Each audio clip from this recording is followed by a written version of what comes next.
against a mind. What a lot of people don't know is, like, when you get locked up, if you tell your, there's going to be a pre-sentence investigator that comes talk to you. If you tell them you have a drug problem or alcohol problem, you can go to drug program and get a year taken off your sentence. But that's about all that you're going to get in the feds. Now, everyone is allowed to get 6 months halfway house. And you know the Second Chance Act, which most BOPs don't want to honor, which what Congress had passed. What it actually did was, or what it was supposed to do is, it was supposed to double the benefit as far as when you get out. Like, say if you was gonna get 6 months halfway house, it doubles and give you a year. Okay. So what they was basically saying is,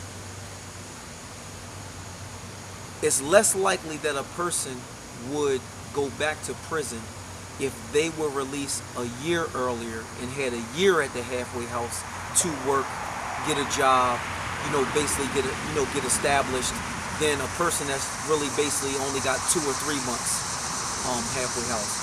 Prison officials, they don't want you to let you go near. They there, that's their job. Their job is to keep you in jail. They don't really want to do nothing for you. I mean, you're paying their bills. Right. So, like, I remember when there was a lot of guys that, in the different jails that was trying to get the Second Chance Act. But, the case manager and them would say, well, you have a family, you have a house, you have money in the bank or whatever, so you don't need a year halfway house. You only need 2 months halfway house. Well, that house, that kid, and that car, and that job and everything didn't stop you from coming to prison. And it doesn't guarantee that you not come back to prison. So the more time on the street or the less time you spend in jail, and the more time that you spend, say, at a halfway house, because you're going to have to work. Don't you think if you're able to, especially people that did a decade or more in jail, they still only want to give them 7 or 8 months of halfway house, but a dude that got 2 years gets 6 months halfway house. A dude that got 2 years, he's not even going to change his career. He's coming right back to the street doing the same thing he was doing. But how can a dude that been in jail 10 years or more only get 7 or 8 months halfway house, and a dude that had an 18-month or 2-year sentence, how does he end up with 6 months home confinement? Right. Or halfway house, because you only can get 10%, whichever one is less, but you still can get 6 months halfway house, which they was given.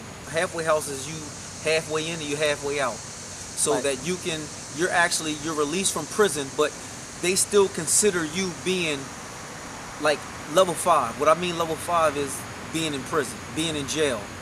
But what you are able to do is you're able to wear your own clothes, you're able to go get a job or go to school, or what they try to do is they try to send you to a halfway house on your last 6 months of your sentence, so that you really can transition into society and not just have the front door opened up and you just be basically just like kicked out on the street. So it kind of allows you to adjust to what's going on out here in this world and in the street, and basically having 1 foot in and 1 foot out. So you're halfway in and you're halfway out. So that's why they call it a halfway house. You're halfway out. Most people